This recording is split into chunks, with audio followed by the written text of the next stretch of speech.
I was really excited when Omega announced these two new Seamasters, and I might be a bit biased because I'm the owner of a Seamaster, but you're probably here because you also like the Omega Seamaster.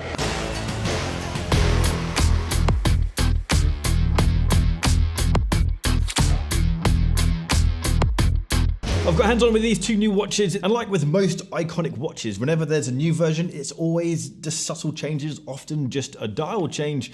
But the subtle changes with these watches, I feel like are pushing these watches in the right direction. Although I feel like there's two different directions that these watches are going in, I like where they're going. The black dial version feels like it's being pushed back to be more of an aggressive, more purposeful dive watch. Whereas the steel version, I feel like it's being pushed into a more futuristic, more industrial looking watch. The overall specs, the general specs of these watches are exactly the same as previous Seamasters. The main difference with both of them is a change in materials. So the case is a standard 42mm wide, it's 13.8mm thick, 49.7mm lug to lug, and they still have 20mm lugs, which is great because it means you've got loads of strap options to play with. As the name suggests, they of course have 300 meters of water resistance, and we have sapphire crystal on the top and sapphire crystal on the back, and the top side sapphire crystal has an anti-reflective coating on the top side and the underside. The movement inside this is slightly different from the normal Seamaster. This is the same movement that was in the No Time to Die Seamaster.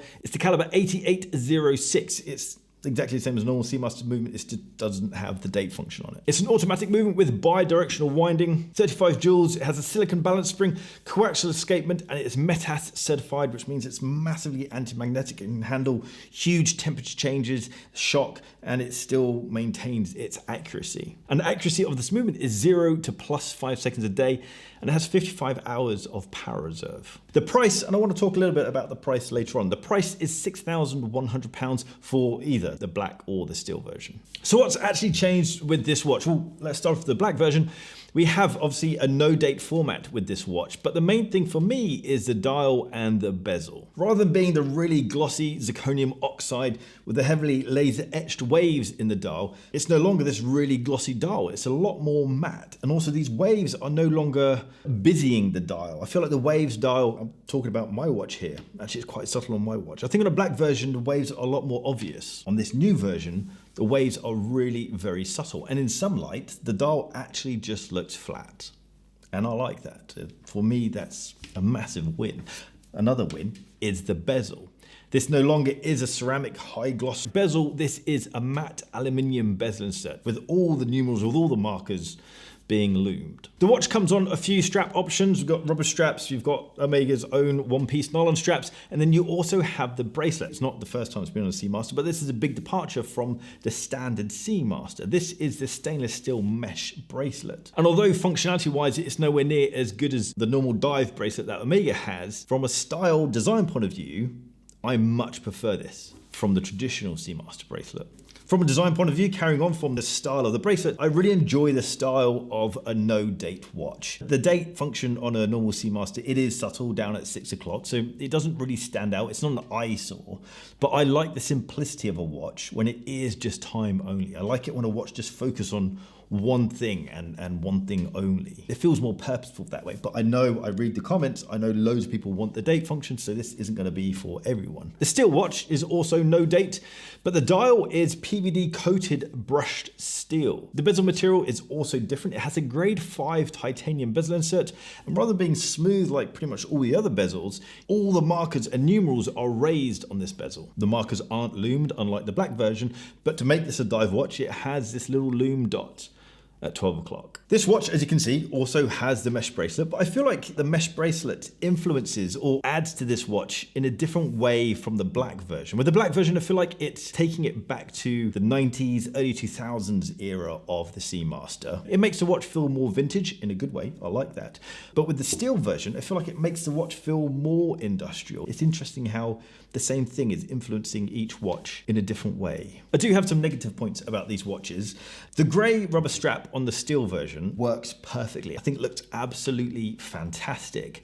However, the black rubber strap on the black version, I feel is so uninspiring. It doesn't add anything to the watch. And so I find it really unsexy in that format. But that's a very easy problem to solve. If you do want to strap this watch, and just do what I do and wear them on a bark and jack one-piece nylon strap. My Seamaster lives on a one-piece nylon strap. If you want to add a vintage feel to the watch, then put it on one of our 70/30 straps. If you want to make the watch feel a bit more modern, perhaps a bit more rugged, then put it on one of our ribbed nylon straps.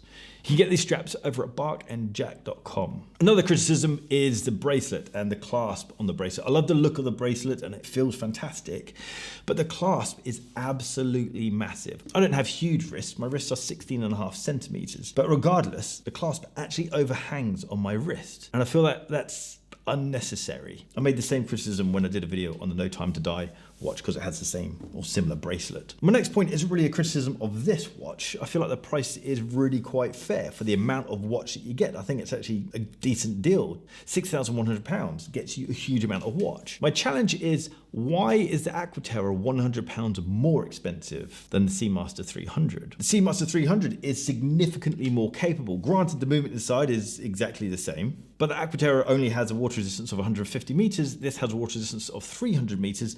This also has a rotating dive bezel, and the construction of the case is significantly more complex than the Aqua Terra. So I don't understand why the Aqua Terra costs £6,200 when this costs £6,100. My only thought is the fact that the Aqua Terra has more polished edges. Therefore, it just takes longer to make. Anyway guys, what are your thoughts on these two new Seamasters? I want to hear your thoughts in the comments down below, and I want to hear your thoughts as to why you think this costs less than the Aqua Terra, because in my eyes, it makes absolutely no sense. If you like this video, hit that thumbs up button. If you like to star this video, then hit the subscribe button down there and that little bell icon to get notifications when I drop a new video. If you want to check out watch straps and watch accessories, jump over to barkandjack.com. And if you're on Instagram, give me a follow at barkandjack. I'll see you guys very soon. Take care.